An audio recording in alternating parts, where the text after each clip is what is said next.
Hello everyone. Welcome to our channel Nil and Chill, and I hope you all are doing well. We're gonna watch some videos together and I hope you guys enjoy them, and sometimes we're gonna laugh, sometimes we're gonna be like, Cry. oh wow, what's going on here? And some questions, but I promise we're gonna keep it real and short. And also I like to say, if you like our videos, just hit the subscribe button and like the videos. All right, talking. Enough with talking, and let's start. Okay, What in the hell let's do get they need us going. all to believe this earth is round? And how come when I look up in the sky that I can visually see the moon, it looks fucking round to me. Okay? It looks fucking round to me. I agree. Now, if that's round, why wouldn't we be round? Because we're not a light and we're not in the sky. If that light I'm looking up there is round, how come your table and your floor aren't round? Because your table and the floor aren't a light in the sky. When we look at the moon is a light. It casts our shadow on the ground. We can read by it in the middle of nowhere. The moon is a light, but what they're saying is that moon is reflecting off the sun. So go find one of those big cement ball rocks somewhere in front of Costco or whatever, or Target, and go there at noon when the sun is really shining bright on it. Is it casting light on you? Is it lighting up? No, it's not. It's just a rock with some light on it. It's not shedding light. It's not sending light. It can't cast your shadow on the ground. Any claims about anything in the sky, because we can't measure it, we can't, unless you can go and touch it and know how far it is or how big it is, you really can't say anything about it. So when you look at anything in the distance, it becomes a ball. Now, I think the moon is at least a circle. NASA says it's a lunar disk, right? It lights up and and when we have a new moon, it's gone. No one sees it ever during a new moon, even during a total solar eclipse. No one sees the moon when you should see it. Have a whole eclipses section in the app. But the question you asked earlier, which ties in with this, is when I look up, I see planets, they look like they're spherical. So why aren't we spherical?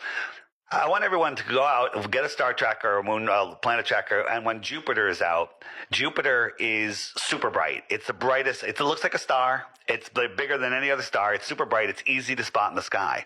So now ask yourself, why is it lit? Well, you're taught that it's reflecting sunlight, right? Brad, is this table reflective? A little bit. If the moon is bright, how come it's not bright in space? Can somebody tell me that? I mean, I don't get that Moon part. is shady. We don't know a lot of things about the moon. If I had a ball of dirty gas, dusty, dirty gas, Jupiter's made out of gas, is that reflective or does it absorb light? I don't know. It'd probably absorb light. It's not really reflective, right? We could say its reflectivity is going to be less than this table. So Jupiter is 4 times as far from the sun as we are. Well, just rounding off, we're just under 100 million miles from the sun. It's 400 million miles, right? So if you take our sun, if the sun is 860,000 miles across, which they tell us, so we'll call that a yoga ball. The Earth is a BB. Right? So we brought the sun 1 mile over our head. You're on a BB. That yoga ball is a millimeter over the BB. We look up, all we see is sun. We move it.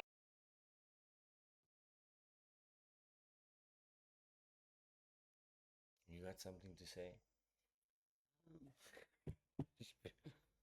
What is that? She's Stop tapping. it. She's tapping on the table like you want me to push pause. Just push the button. 100 million miles away. It's now the size of a coin held at arm's length, right? Yes. I push pause. Oh, you want me to stop recording? Yes. We'll be right back. She was missing her earpiece. That's why she wanted to pause the video. But let's go. We're amateurs here, guys. Push play. Because it got smaller due to perspective. If we double that distance, so now it's twice as far, What is it's a quarter of that size. It's called the inverse square law. So a quarter of the size would be the size of a pencil eraser. If we double it again, it's pretty damn small. If we double it again, so now it's 8 times as far. No, we'll go 4 times as far. So it's like the size of a large star. So if you were on Jupiter and you're looking at the sun, it's smaller than a pencil eraser. You have to say that light is coming all the way to Jupiter, reflecting off of the non-reflective surface and traveling 300 or 400 million miles to Earth, and we see it bright, shining, like a piece of the sun in the sky. What does that tell you? What does that tell you? Let's go to the next video.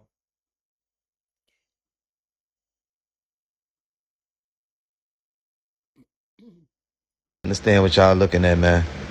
It's the ice wall in Antarctica. And mind you, bro, you see that man right there? You see how small he is? You see how tiny he is compared to this fucking wall, man, that's up a fucking few hundred feet up high. And look how far down it stretch. Look how far down that is, man. That shit stretch on for fucking miles. And that's the water that's not even the bottom. It goes down a few thousand more motherfucking feet. Look how high up that shit is, man. That shit is higher than the highest fucking tower in the fucking world. Look how high that shit is, man. Look how thick that shit is. Look how far down it go. Look how high up that shit is, man. They gotta use that fucking crane to get on top of it. Wow. I'd like to go there one day. Me too. It's one of my interested Maybe we can areas. learn to fly. That's Just the take a only plane. way. That's the only way to see. The video on this map, it got over 1 million views. This map shows everything without ice. It also shows an elephant being carried by a bird, Noah's Ark, all these crazy animals. So let's dive back in. 1587 map, and it's actually pieces of a book, like a 70-80 page book that were all pieced together and this is what it came to be. But the drawings are crazy on here. Oops, sorry, we're losing. Let's go ahead and see if we can show you the first one here. Check it out. Wow. Got that there. Cyclops. And they do all kinds of depictions of all the different animals here. Just found it to be very interesting.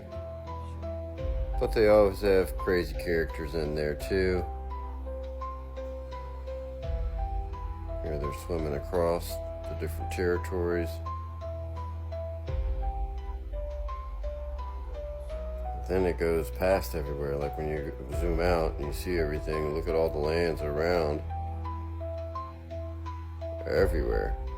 Pretty interesting. And then on those lands are where all the crazy creatures are. Some are actually in the known areas too, but you have an elephant right here. But then you have, I don't know, mermaid type people looking right there. I mean, it's pretty wild. You know, I never seen this one. Then you go over here. Stop it. And I thought, You never seen a mermaid? I've seen a unicorn. Remember? I know, but on this map, I was I 13 didn't. years old. Yeah, you told me. that one was pretty cool, crazy looking. I've shown that before. We'll do a couple more real quick. Let's dive into some crazier areas. People wanted to see where I saw Noah's Ark, and there you have it, right in Armenia. That's where they showed it on this map, at least. I thought that was really interesting too. Let's go ahead and show you the other one. If you go down here, you can see, you keep going across. What's that craziness there? What do we have going on here? It's the griffin. You can see those on all the And it ancient just keeps videos. going. Anyways, I'll shoot more videos of this stuff. Thanks so much for watching and listening, being a part of this. And this was just such an interesting map. All the different stuff in here. It's just, as you can see, there's a lot going on. There's a lot going on here. Why do you think we cannot go there? What There's are all they this- hiding? all this stuff there. They're hiding. Um, They're hiding wow, from interesting. people. What do you think? Should we do another video or? Let's do Oh, another one. let's do it. Another This one is about Sumerians. yes, Gilgamesh and Oh, Iraq Gilgamesh. War. Mm-hmm. Let's check it out.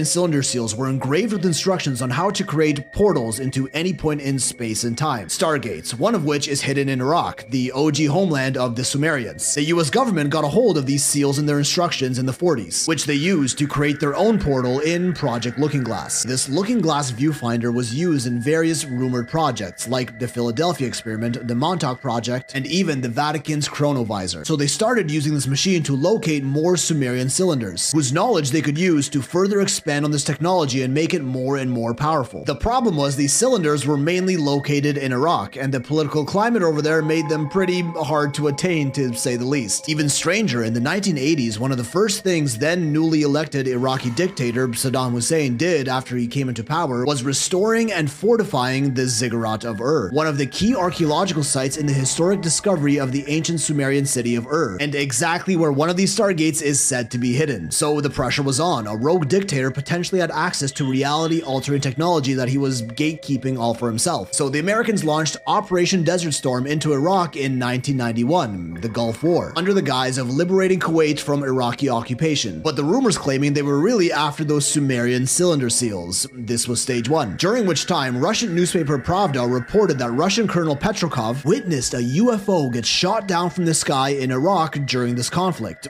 all on record. His description of which are exactly what UAPs are said to look like today, and the Iraqis recovered the downed craft, keeping the technology for themselves. Tension was building. Saddam. Are you comfy? Okay. But there's a shadow on my face. I'm trying to As long as there's a shadow walking around. Hussein was potentially in possession of the most powerful technology in history, and the US was getting nervous. Then, in 2003, German archaeologist Jörg Fassbinder was investigating ancient sites in Iraq and found something that once again changed everything. Using radar technology, he discovered an entire ancient city complex beneath the desert around the region of Uruk, the home of Gilgamesh, an ancient Sumerian demigod king who was also a giant and thought to be just a myth. This underground complex hosted an advanced system of water canals, leading publications to call it the Venice of the desert. This was huge. On the outskirts of this ancient city was what appeared to be a burial site, thought to be none other than the tomb of Gilgamesh himself. Fassbinder and his team go to the authorities to let them know what they found and start formal excavations. The Iraqi government got involved, meaning Saddam Hussein caught interest in this find as well. And this was the straw that broke the camel's back, because just a month later, in that exact same year, 2003, the US invades Iraq, and excavation is halted due to the war. Stage 2. Not only that, but the US military actually built a base directly over the site that was getting excavated, with many locals claiming to have seen American soldiers digging at night and transporting artifacts back home for study. And as we know today, the invasion of Iraq was a complete lie. That's just a fact. President Bush said to have invaded because of WMDs, weapons of mass destruction, which there later turned out to be none. It was also supposed to be a response to certain attacks that happened on US soil in September 2001, but Iraq had nothing to do with those. There's even leaked audio of military intelligence admitting they went to Iraq for the primary purpose of collecting artifacts. And something's wrong. It's a whole world of deceit. We're going into Iraq to get artifacts, not to get anything but artifacts. That was the most important thing, they said. But which artifacts? I don't know. They just said artifacts. There were things in Iraq that were so old that we had to go get. And Bush wanted those artifacts. It was very important. Did we get them? And if so, where did they go? We got them. They said they got everything they needed from that country. Where is it? I don't know. We have it. Like, you're looking for the Ark of the Covenant type stuff. Then the news headlines came out reporting on organized looting of the National Museum of Iraq, where civilians saw military units taking off with over 15,000 artifacts, with many formal reports of the US returning stolen artifacts dating as far back as 3000 BC back to Iraq after the war, admitting they took them. And the weirdest part is they only took very specific artifacts from that museum, leaving behind more intrinsically valuable objects like gold medals and statues, while taking artifacts with lesser material worth, like cylinder seals. Clearly, they were looking for something. So it's said the 2003 invasion of Iraq had nothing to do with Saddam, WMDs, Al-Qaeda, or even oil, but rather for the continued search of ancient Sumerian cylinder seals, locating the Stargate and the Tomb of Gilgamesh. Valuable artifacts and technology the US could not afford losing to Iraq. Maybe it was a different type of weapon of mass destruction they were referring to. Even educated scholars like Dr. Michael Salah believe this and wrote an academic paper explicitly stating that Saddam having Stargate portals was the real reason for the war. Head to the Department of State website and search Gilgamesh. You can even find the formal request for his body and tomb yourself buried in Hillary's infamous emails. Speaking of Hillary, the recent Clinton deposition where both her and Bill testified before Congress about the Epstein files, where Representative Anna Paulina Luna specifically asked Hillary about Gilgamesh, and she had this to say. Have you ever denied access, or did you ever inquire on the topic of UAP or Gilgamesh in your official or personal capacity, and why? I was never denied access because I never asked for access. Rather than outright denying it, she claims she just never asked for access, and then sort of gives a nod like, you know what I mean? Well, in 2026, we might have seen something similar to the 2003 Iraq invasion happen in Iran, which being Iraq's neighbor also holds many artifacts of the same nature, as Iranian officials relocated and secured ancient artifacts from their National Museum of Iran in Tehran to prevent the looting like in Iraq in 2003, with some reports pointing out that this museum stores hundreds of thousands of artifacts in the basement that are unavailable for public viewing, of which make up approximately 98% of the artifacts stored there that we the public are not allowed to see, meaning the vast majority of artifacts and information from the ancient world is purposely hidden, and are maybe being stashed away to keep that knowledge in the hands of as few as possible. So what are they hiding over there, and can the instructions stored in them really be used to access and build ancient Sumerian stargates? Okay, that's all for today. I hope you guys liked our videos, and even though for a short time we shared interesting things and we learned something new, maybe. Hopefully, next time we're gonna watch more interesting videos. Till then, please don't forget to hit the subscribe buttons and like the videos. Bye. Bye bye.